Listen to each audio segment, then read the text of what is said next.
तत् शब्द पर जब जाएं तो आपको ये समझ में आ जाए कि ये प्यार का वाची शब्द है, कि वो सत्ता जिसकी तरफ इशारा करके तो कहा जा सकता है, लेकिन शब्दों में अगर आप कहें तो कभी भी भगवान की महिमा कह ही नहीं सकते, क्योंकि वो अनंत है, शाश्वत है, अनिर्वचनीय है, शब्दों से परे है, शब्दातीत है। इसलिए उसको एक शब्द दिया गया, तत् तत् तत् तत् सवितुर्वरेण्यम।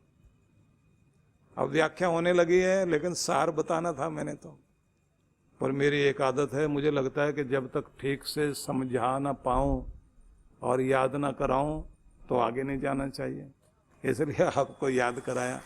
तो थोड़ा सा और आगे बढ़ते हैं। तो गायत्री के बारे में थोड़ा सा बता देते हैं। आप तैयार हैं तो हाथ खड़ा कर लीजिए। पूरा सदन तैयार है तो थोड़ा सा व्याख्या करते हुए आगे बढ़ते हैं। थोड़ी थोड़ी करूंगा, ज्यादा नहीं। तत्सवितुर्वरेण्यम। सवितु का अर्थ होता है सविता, सूरज को भी कहते हैं, इसलिए गायत्री का संबंध सूर्य से भी है। दूसरा इसका अर्थ होता है उत्पादक। तीसरा अर्थ होता है प्रेरणा देने वाला। ऐसा क्यों कहते हैं? क्योंकि सूरज आता है, सारी दुनिया को प्रेरित करता है, जगाता है, उद्बुद्ध करता है, गतिशील करता है, जिसके आने से सब जाग जाएं। अद्भुत बात तो यह है कि सूरज की लाली आसमान में आ जाए, जागृति वहीं से शुरू हो जाती है। तालाब में मछलियां हिलने लगती हैं और पल्ले में लेटे हुए बच्चे के पांव चलने लग जाते हैं। हवा का समीरण अद्भुत हो जाता है, जागृति आ जाती है। तो यहां क्या कहा जा रहा है कि तू वो उत्पादक प्रेरक शक्ति है जो मुझे जगाती है, उन्नति की ओर लेकर चलती है। ऐसे पिता हो तुम परमात्मा, ऐसी जगदम्बा मां हो तुम, प्रेरक शक्ति हो, मैं तुम्हारे स्वरूप का। आखिर में जो शब्द है ना, धीमहि ध्यान करता हूं। उत्पन्न करने वाले, प्रेरणा देने वाले, जगाने वाले, आगे बढ़ाने वाले, ऐसे तुम हो, या ऐसी जगदम्बा मां हो, गायत्री शक्ति हो जो मुझे जगाती है, उठाती है, बढ़ाती है, विकसित करती है। ऐसी महान सत्ता को धीमहि मैं ध्यान करता हूं। अब आगे बढ़ते हैं। एक शब्द हो गया सविता, याद हो जाएगा। तत्सवितुर वरेण्यम। अब वरेण्यम शब्द को पकड़ लीजिए। अब ये भी मैं याद कराऊंगा आपको। वरेण्यम में से एक शब्द ढूंढ लीजिए, वर। वर से ही वरेण्य होता है। समझ में आ रहा है? तो वर को भी समझना हो तो वर और वधु को समझिए। तो वर किसे कहते हैं? दूल्हा को। मतलब वो 10 देखे थे लड़के, जिनमें से एक का चुनाव कर लिया गया, उसको कह दिया गया वर। मतलब श्रेष्ठ, बेस्ट। तो इसका मतलब हो गया इस पूरी धरती में, पूरे विश्व में, पूरी जगती में जो सर्वश्रेष्ठ है वो परमात्मा तुम हो, तुमसे बढ़कर कोई भी नहीं। अच्छा लगा? बहुत प्यारे शब्द हैं। तत्सवितुर वरेण्यम। अब आगे शब्द आ गया भर्ग। भर्गो देवस्य धीमहि। भर्ग का अर्थ हुआ वह जो भून देता है, स्वच्छ कर देता है, जला देता है पाप को, दुख को, और शुद्ध करके, निष्कलंक करके, पावन करके जो अपनी गोद में बैठा दे, ऐसी सत्ता को, ऐसी शक्ति को बोलते हैं भर्ग। शुद्ध करने वाला, पतित पावन। तो हमने क्या कहा? शुरू से चलते हैं अब, क्योंकि तार भी तो जोड़नी है ना। कि तू सर्व रक्षक है, प्राणों का प्राण है, दुख विनाशक है, सुखदाता है, तेरी महिमा अनंत है, तो अनिर्वचनीय है, तो सबका प्रेरक, सबका पिता, सबको आगे बढ़ाने वाला, और तू ही सर्वश्रेष्ठ है। भर्ग, तू ही पतित पावन है। अगला शब्द फिर पकड़िए, भर्गो देवस्य। देवस्य का मतलब देव का। अब देव शब्द को समझिए, जो देता है। और अगर लेता भी है तो कई गुना बढ़ाकर जो दे वही है देवता, वही है परमात्मा, कि तू सदा देना ही जानता है। इस धरती पर बसने वाले लोग देव नहीं हैं, ले लें लौटाते नहीं, और तू ऐसा देव है, अगर लेता भी है कई गुना बढ़ाकर वापस करता है, इसलिए धरती देवता है। एक बीज बोइए 100 वापस आते हैं, एक चुटकी बोएंगे अंजलि भर जाएगी, अंजलि भर दी, भर करके बोया तो इतना उग जाएगा कि सिर पर उठाकर लाना पड़ेगा, 1 2 100 पाओ। ऐसी धरती देवता, अग्नि देवता, पृथ्वी देवता, अग्नि देवता, अग्नि भी देवता है, आहुति देते हैं, अन्य गुना बढ़कर वापिस आता है। तो सार में इतना ही अर्थ समझ लीजिए कि जो देने वाला है, दाता है, सबका कल्याण करता है, ऐसे देव का धीमहि मैं ध्यान करता हूं। तो भगवान की तारीफ भी हुई और उसकी उपासना हो गई, मैं तुम्हारा ध्यान करता हूं। धियो यो न प्रचोदयात्, भगवान मेरी बुद्धि को सन्मार्ग में प्रेरित करते रहना, मुझे सही निर्णय लेने वाला बनाए रखना, जिससे मेरा जीवन धन्य हो सके। तो ये हो गया गायत्री मंत्र, ओम भूर्भुवः स्वः तत्सवितुर्वरेण्यं भर्गो देवस्य धीमहि धियो यो नः प्रचोदयात्। ठीक है, समझ में आ गया सबको, याद भी हुआ। एक बार गायत्री मंत्र के लिए थोड़ा सिर झुका के और दोनों हाथ ऊपर उठा के तालियां बजाइए और दोनों हाथ जोड़ के भगवान को प्रणाम भी कीजिए। अब आगे बढ़ते हैं। तो आप गायत्री उपासना के माध्यम से शक्ति प्रार्थना करते हैं कि मुझे सुबुद्धि प्रदान करो, सन्मार्ग पर लेकर चलो, जिससे मैं सही चुनाव कर सकूं, सही निर्णय ले सकूं, तो कर्तव्य को पहचान सकूं। तो गीता के लिए कहा कर्तव्यम दीक्षाम च समत्व शिक्षाम, जो कर्तव्य की दीक्षा दे कि क्या करना चाहिए और क्या नहीं करना चाहिए, चुनाव करने के लिए जो हमें क्षमता प्रदान करे। चुनाव करने में अर्जुन ने सही निर्णय लिया, एक तरफ सशस्त्र सेना, दूसरी तरफ बिना हथियार वाले कृष्ण, और बात है युद्ध की, और बात युद्ध की ही नहीं, जीतने की है। अब एक तरफ लालच है और एक तरफ निष्प्रिय भावना से धर्म युद्ध करने की भावना। तो अर्जुन ने चुन लिया कृष्ण को। तो बात यही है कि एक तरफ जगत हो और एक तरफ जगतपति भगवान, किसको चुनोगे?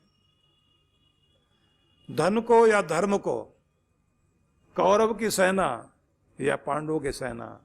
देवताओं की तरफ चलोगे या राक्षसों की तरफ? चमक दमक की तरफ चलोगे या फिर साधारण ढंग से चलते हुए जिसका परिणाम सुखकारी हो उसे चुनोगे? स्वाद के पीछे चलोगे या सेहत के पीछे चलोगे? निर्णय लेने वाले अगर आप सही बन जाएं तो जीवन में सुख ही सुख है। अब सवाल आता है कि हम लोग ये तो जानते हैं कि नहीं, ये खाना नहीं चाहिए, लेकिन स्वाद खींचता है।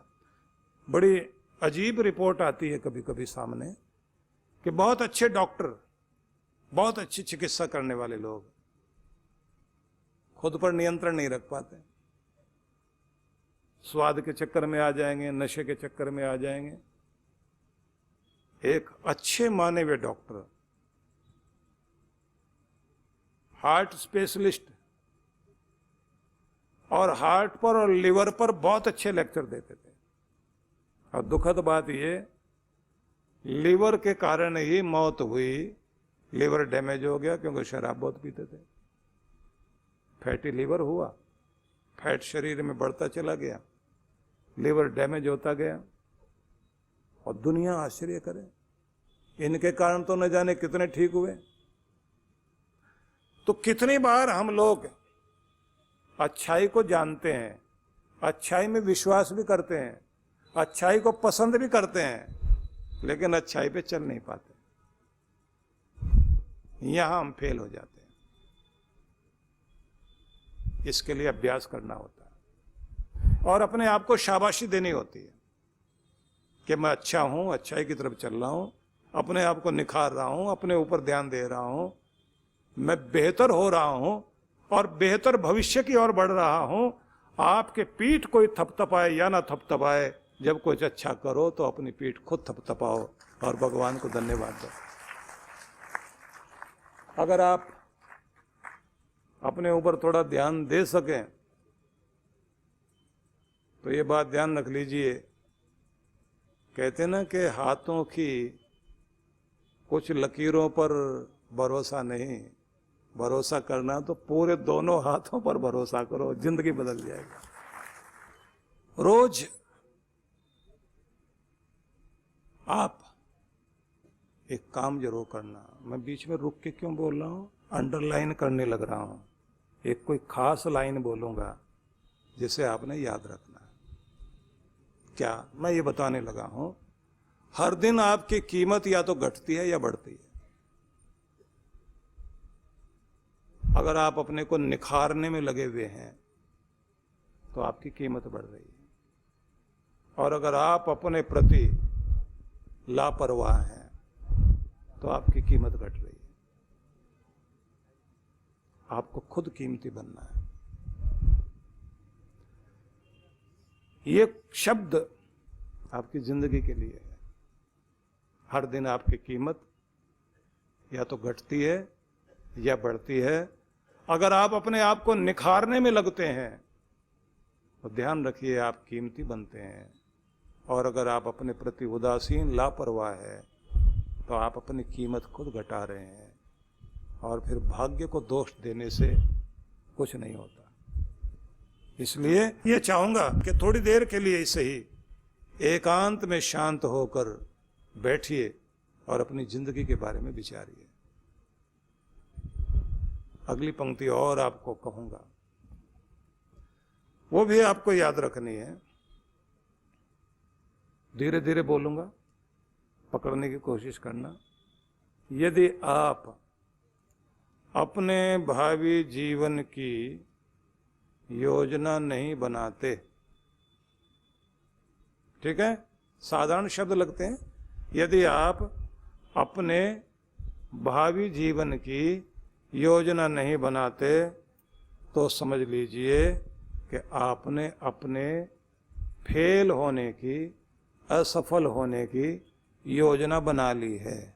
इसलिए अच्छा हो, सफल होने की योजना बनाना शुरू करो। हर दिन बैठ के योजना बनाओ। सफल होना स्वास्थ्य के संबंध में, धन के संबंध में, रिश्तों के संबंध में, जितने भी विषय आपके जीवन के हो सकते हैं, उसकी योजना जरूर बनाओ, समय निकालिए। फिर वहीं चलते हैं कि गीता क्या करती है, कर्तव्य की दीक्षा देती है, समत्व की शिक्षा देती है। समत्व मतलब संतुलन,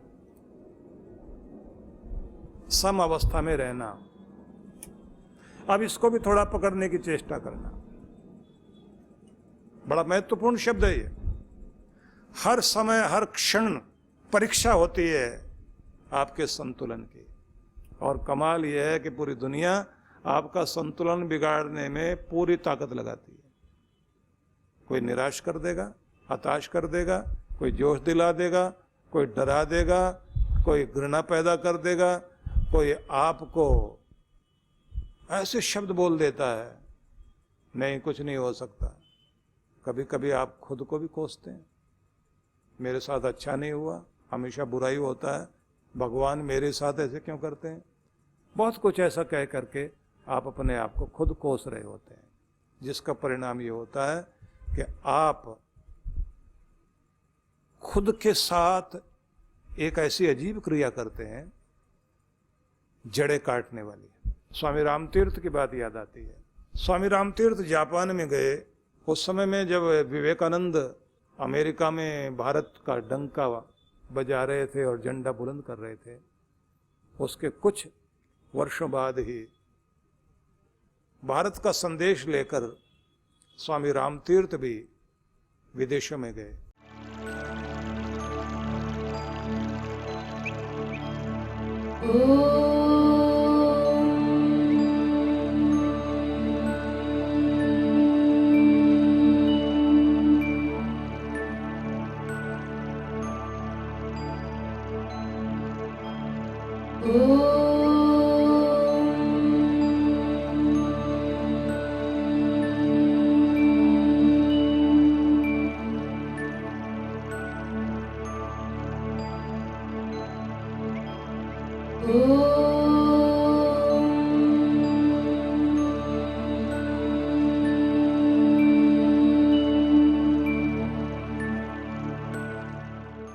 परम पूज्य श्री सुधांशु जी महाराज एवं डॉक्टर अर्चिका दीदी के पावन सानिध्य में गरीबी रेखा से नीचे जीवन यापन कर रहे अनेक बच्चे जो बेकार घूम रहे हैं अथवा कचरा बीनने का कार्य कर रहे हैं, ऐसे बच्चों को समाज की मुख्य धारा से जोड़ने के लिए फरीदाबाद में ज्ञानदीप विद्यालय की स्थापना की गई है। बच्चों को शिक्षा, भोजन एवं वस्त्र जैसी सभी सुविधाएं निशुल्क उपलब्ध कराई जा रही हैं।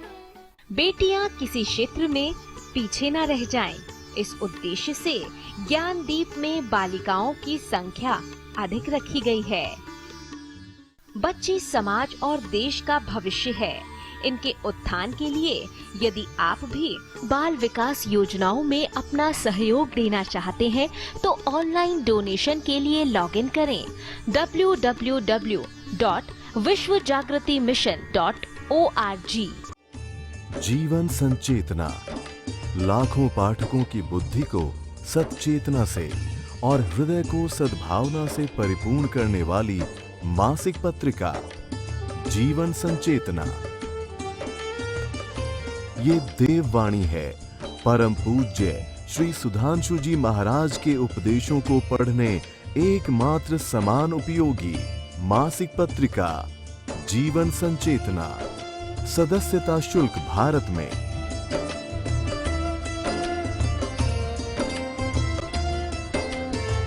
सदस्यता शुल्क विदेश में।